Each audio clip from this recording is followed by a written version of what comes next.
মা বাবার অনেক সংসারে মা বাবার গুরুত্ব কম, স্ত্রীর গুরুত্ব কি? কথাটা কি সত্য না মিথ্যা? এইদিকে বাতাস আছে কিনা? আপনাকে থানাত নাই থাকলেও আমরা হাজিগঞ্জ থাকতে পারবে। এটা কোন থানা? মাশাআল্লাহ, জামাইরা বউর কথা শুনে না না? এখন অনেক ছেলেরা স্ত্রী অনেক উত্তম, মার চাইতে মার মূল্যায়ন করে না, বাবার মূল্যায়ন আবার করে, উল্টাটা করে। মা বাবার মূল্যায়ন করে না, শ্বশুর শাশুড়ির মূল্যায়ন করে। তুমি যদি তোমার মায়ের সামনে মার সাথে যদি গুসা করে, শাশুড়িকে যদি বলো মা মা তুমি আমার বাড়িতে আসবে, মায়ের মনে যদি একটু কষ্ট যায়, আল্লাহ রাসূল বলে 1 কোটি বছর যদি যাকাত দাও, রোজা রাখো, কোনো কাজে আসলো না, মার মনটা তো কালো হয়ে গেছে। যদি মা যদি খুশি হয়, আমি নবীও তোর উপর খুশি হয়ে যাব।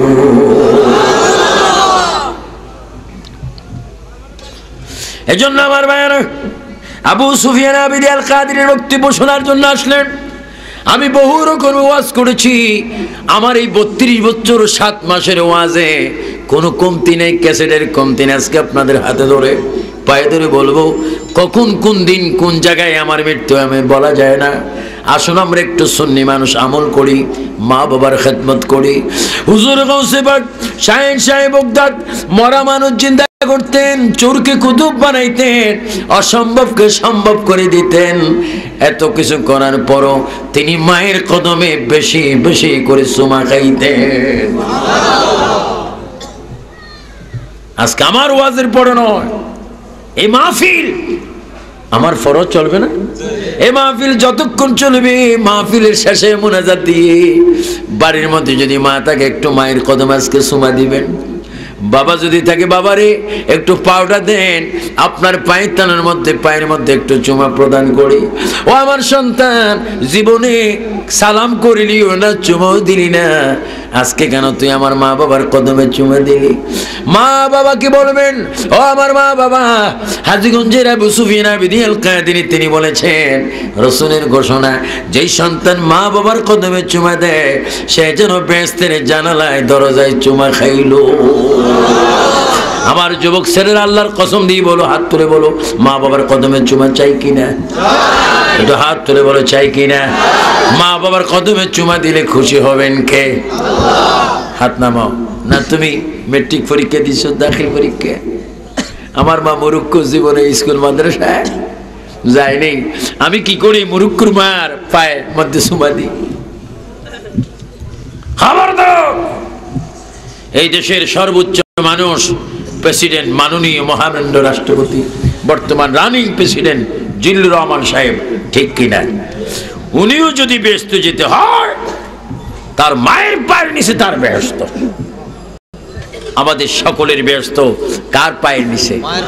বলেন, মা এবং বাবা। কি বাবার কথা একবারও কইতেন না উনি? বাবা তো গাল হুলে এলেব, কি আঙ্গুরে তো কথা কয় না। হ্যাঁ, আমিও তো বাবা, আমি 4 ছেলে 2 মেয়ের বাপ। হ্যাঁ, 1 ছেলে 1 মেয়ে মারা গেছে, জামাইও আছে, নাতিও আছে। আমিও যদি মরি, আমার ছেলে আমার জন্য দোয়া করবে, যদি আমার মা বাবার জন্য আমি দোয়া করি। তুমিও যদি তোমার মা বাবার কবরের পাশে যাও, তুমি বললে তোমার ছেলে তোমার মা বাবা তোমার কবরে যাবে। তুমি যদি না যাও, তোমার ছেলেরাও যাবে না। তুমি যদি কোনো মহিলারে কষ্ট দাও, তোমার মেয়েরা আর পুরুষে কষ্ট দিবে, ঠিক কিনা? আর একটু যদি বল, ঠিক কিনা? এজন্য ওলি আল্লাহ শুধু মাজার ঘুমাইলে হয় না, ওলির বহু ক্লাস আছে। যারা মিথ্যা কথা বলে না, ফরের হক মারে না, সুগুলখুরি করে না, সুদ ঘুষ থেকে মুক্ত, সমাজে কাউকে কষ্ট দেয় না, সুন্দর করে নামাজ পড়ে, টুপি মাথায় দেয়, দাড়ি রাখে, মেসওয়াক করে, নবীর জন্য পাগল হয়, মিলাদুন নবীর কবর শুনলে জান দেওয়ার চেষ্টা করে, এই সমস্ত বন্ধ 1 নম্বর ওলি। সুবহানাল্লাহ করুন, এরা ওলি। আমার ভাইয়েরা, হযরত আব্দুল কাদের জিলানী রাদিয়াল্লাহু তাআলা আনহু মায়ের কাছে গেলেন, মা, ও মা, আমি একটু আপনার সাথে একটু কথা বলবো। সুবহানাল্লাহ বলেন। কি বলবো বাবা মা শীতকালে হোক গরমকালে হোক আপনার বুকের অনেক দুধ খেয়েছি, কিন্তু আপনি একটু দুধের দাবির থেকে আমাকে মুক্ত করেন। সুবহানাল্লাহ, দুধের দাবির থেকে মুক্ত করেন। বরুরার হোলাইন গুণ আইসনি, হ্যাঁ আমার নেওয়ার লাই আইলে হাবের সাহেবের লোক দেখা করিবা, জানি না আইসি না আইসি। কি মা আমি আপনার পেটে ছিলাম, শুধু পেটে ছিলাম না, কিন্তু আমি গ্যারান্টি দিয়ে বলতে পারি অন্য অন্য ছেলের মতো তারা মায়ের কলিজায় যেরকম লাথি মারে আমি আপনার কলিজায় লাথি মারিনি, কারণ আমি যেইভাবে আপনার পেটে এসেছি সেইভাবে একটু হাত পা নাড়াচড়া করে নিই, আপনি ব্যথা পাবেন, সেখানেও আমি আপনাকে অনেক শ্রদ্ধা করেছি। সুবহানাল্লাহ বলেন। কিন্তু আমরা কিছি মা জন ভাত খাইতে বসছেন, পাগুলো এমনি এমনি লারি কলিজার মধ্যে লাথি দিস, মারে লাথি দিস। মা এই বাতের নালা গালে দিচ্ছেন, এমনি ফোলা গর্ভের ভিতরে কি দিছে, মা একটু আহ করে নেই, কত কষ্টে বাটটা খাইছে, আর মনে মনে বলে আল্লাহ আমার জাদু আমার লাথি দিল, খবরদার তুমি তারে বদদুয়া রহমত গজব দিও না, কারণ লাথি আমার কাছে উত্তম, আমার সন্তান আমাকে লাথি দিচ্ছে, আমি মনে করতেছি আমার জাদু এখন আমার পেটে চিন্তা। আরো জোরে বলুন না সুবহানাল্লাহ। মার মনে কষ্ট দিন না। বিশ্ব ওলি শাহিন শাহ হযরতে জিয়াউল হক মাঝভান্ডারী তিনি মার মনে কষ্ট দেন নাই। ওনাদের ইতিহাস পড়বেন, খবরদার মাঝভান্ডারের খারাপ কইেন না। আমি আগেও বলছি, গত 27 রবিউল আউয়াল মাঝভান্ডার বলছি, লাল শালু লাল সাদুর আর জটলা চুল আর শিখ একটা রাখলে মাঝভান্ডারি না। মাঝভান্ডারে হবে নামাজ পড়লে, রোজা রাখলে, হজ করলে, যাকাত দিলে, কোরআন পড়লে, জিয়ারত করলে, পীর মুর্শিদের কদমে কদমে চললে এটাকে 1 নম্বর মুরিদ বলা হয়। সুবহানাল্লাহ। নখ যদি বড় হয়ে যায় নখের ভিতরে তো খন্ত খাঁদায়, হ্যাঁ মসজিদ দূর আই যায়, ফানি খাওয়ান কি হারাম, আরো যেন ফানি খাওয়ান কি, তো তোর মসজিদে তোতা পর্যন্ত চলিয়ে হানি খাইবি কেমনে? এটার নাম ফিরগিরি না। সেখানে আসা, হ্যাঁ আল্লাহর ওলি যারা মারফতের শ্রেষ্ঠ ওলি তাদের নখ বড় হয়ে যায়, তাদের মোষ বড় হয়ে যায়। মোষ আছে কিনা তারা বলতে পারে না, নখ আছে কিনা বলতে পারে না, কারণ তারা হামেশা সব সময় আল্লাহর ধ্যানে থাকে। চিৎকার দিয়ে বলুন সুবহানাল্লাহ।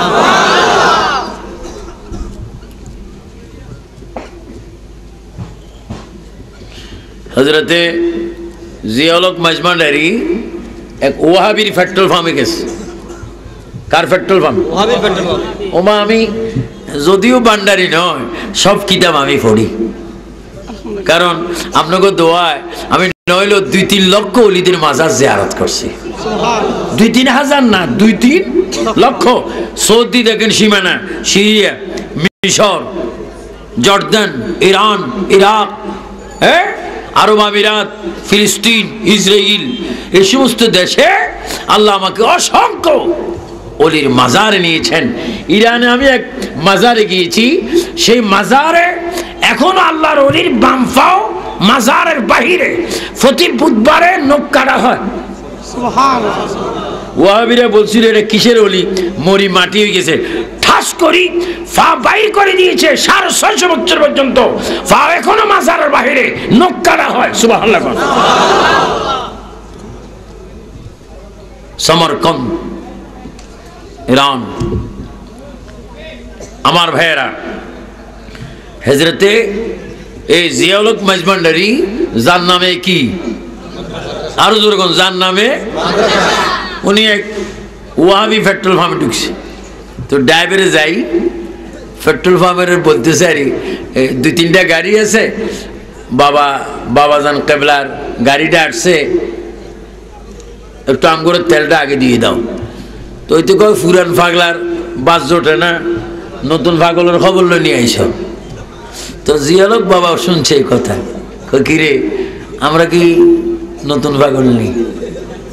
বাবা এটা আপনি কেমনে শুনছেন? এটা তো আরো 50 দূর হইতে না কইছে ম্যানেজারে, এই মালিকে, আপনি এটা শুনছেন কেমনে? তেল লাগতো না, আমরা নতুন পাগলা। চলে গেছে সোজা। যাই যেই বাড়িতে গেছে ফটিকছড়ি, ওই বাড়িতে যাই বলতেছে রে আমার একটু পানি দে। আর ওই খেরের আগুন, খেরের হারার মধ্যে কি জ্বলাই দিছে? আগুন জ্বলাই দিছে। তো ব্যাকে হুজুর সব বাড়িঘর জ্বলে যাইব, খেরের আগুন কিনলে আগুন জ্বলাই দিলেন? কয় না, পেট্রোল পাম্পে আগুন নিবে। কোথায় আগুন দিছে? কোথায়? খেরের হারাত কোনানো 20 মাইল দূরে। আর সবাই কখনো আগুন এনে ইঞ্জিন দিয়ে দূর থাকবো, কিন্তু আগুন নিবে পেট্রোল পাম্প। কারণ নতুন পাগল তো আগুন লাগাইতে হইব। সুবহানাল্লাহ। উনি হচ্ছেন জিয়াউল হক মাঝভান্ডারী। মারহাবা কর। আজকে তোমার গুনার কাফারা আদায় হল।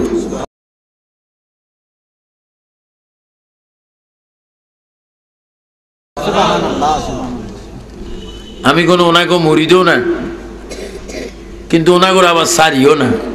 ওয়াযিকরু সালিহিন কাফারা। সত্য কথা আমাকে বলতে হবে। বলার ভিতরে যদি বখিরি করি তাহলে হাসরের ময়দানে জবাব দিতে হবে। গভীর মনোযোগ। মা, ও আমার মা, আমি আপনাকে একটা কথা বলবো গো মা। আমি আব্দুল কাদের আপনার থেকে দুধের মাপ চাই, দুধের ক্ষমা চাই, দুধের দাবির থেকে মুক্ত চাই। মা বলে, আব্দুল কাদের কোন মা পৃথিবীর মধ্যে সন্তানকে দুধের দাম থেকে, দুধের দাবির থেকে মুক্তি দিতে পারে না। তুমি কি বলছো? মা মুক্ত দিতে হবে। কই কেন? আমি আপনার একটা উপকার করছি, এই জন্য মুক্তি দিতে হবে। কই কি উপকার করছো? মা, আমি যখন আপনার গর্ভে 6 মাস 9 দিন বয়স যখন হলো, আপনি আঙ্গুরের বাগানের মধ্যে গিয়েছিলেন, একটা বিষাক্ত সাপ আপনাকে কামড় দিয়েছিল, দেওয়ার সুযোগ খুঁজছিল। ওই টাইমে আপনার কলিজার মধ্যে টান দিয়ে আপনাকে মৃত্যুর হাত থেকে আমি রক্ষা করেছি। আল্লাহু আকবার বলেন। আর একটু আস্তে কোন আল্লাহু আকবার বলেন। ইয়া রাসূলুল্লাহ। ওলি আল্লাহর ক্ষমতা মায়ের পেটের ভিতরে আছে কিনা? তারপরে ওলি আল্লাহরা নামাজ পড়ে কিনা? আপনারা ওয়াজ শোনার পরও ফজর পড়বেন নি? আওয়াজটা খুবই আন্তর্জাতিক দুর্বল। কি হুজুর ওয়াজ শুনবো? আপনি যতক্ষণ থাকেন বেশি বেশি থাকবো, কিন্তু ক্লান্ত হলাম ওয়াজ শুনে, ফজর পড়বো না। ওয়াদা দেন ফজর সাননি? প্রত্যেক দিন রাত্রের সাজে ফজর আসেনি? একদিনের ফজর পড়বেন না প্রত্যেক দিন? প্রত্যেক দিন কে কে প্রত্যেক হাত তোলেন? ওই হাতে হাত তোলেন। আর এই বেড়ার হলো তুই মুসিবতের মধ্যে আছে। আউলা একটু চা হবে বেড়ার হুঁসাই।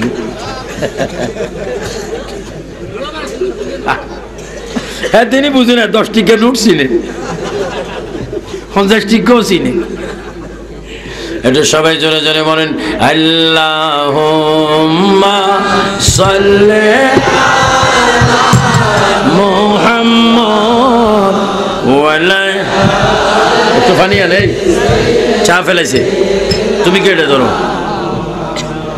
আল্লাহুম্মা সাল্লি আলা, এই ফুচ্ছু না, ওয়া আলা আলি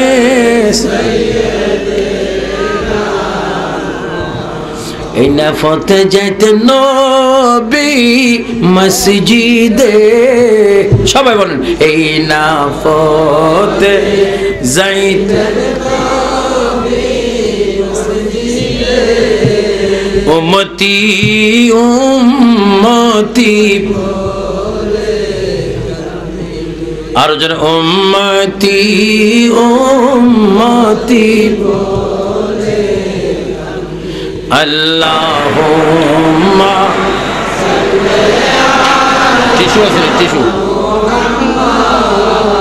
ওয়ালায়ালি সাইয়্যিদিনা।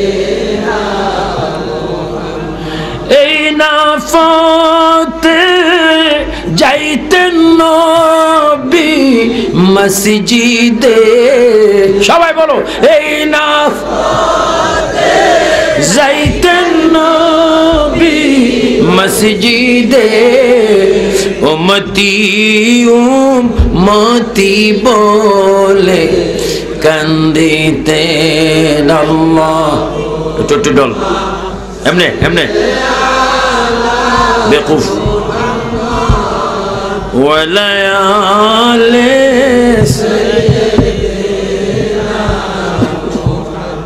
মারহাবা বলেন, মারহাবা। মা, আপনি যখন আঙ্গুর খাওয়ার জন্য বাগানে গিয়েছিলেন তখন আমি 6 মাসের ঊর্ধ্বে আপনার গর্ভে ছিলাম। সর্প আপনাকে কামড় দিচ্ছে, আমি তখন বেলায়েতের নজর দিয়ে আপনার পেটের ভিতরে সর্পটা দেখেছিলাম। ওর থেকে বাঁচার জন্য আমি আপনার কলিজা ধরে টান দিয়ে মৃত্যুর হাত থেকে আমি বাঁচাইছি। এই জন্য দুধের দাবির থেকে আমাকে মুক্তি দিতে হবে। যেরকম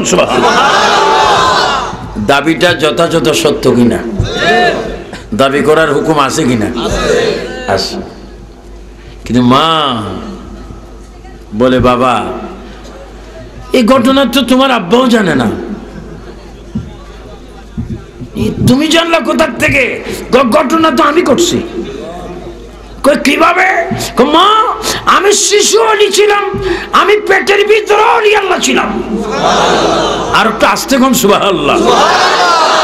বেঈমানের বাচ্চারা অলি আল্লাহ মানে না, বুঝবি হাসরের ময়দানে ফেরেশতাদের মাইর, হ্যাঁ কিলির কোন ওজন নেই, দুম দুম করে ফরিব কোয়াল বাড়াই, একবার মাথার তালু বাড়াই, যেন বড় মসজিদের মিনারা ভাঙি হচ্ছে। কিরি বাবুর বাবুর এত কিলাই কিল্লা আর উপরে।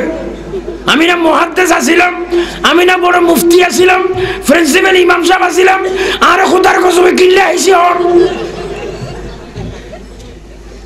ওই যে বিয়াদবি করছেন, ওলি আল্লাহ চান না, মাজার মানেন না, বড় হুজুর হইছেন, এলেম 1 কেজি আছিল। বাবুরে বাবুরে সমাজের পাগল করে ফেলেছেন আপনার এলেমের দ্বারা।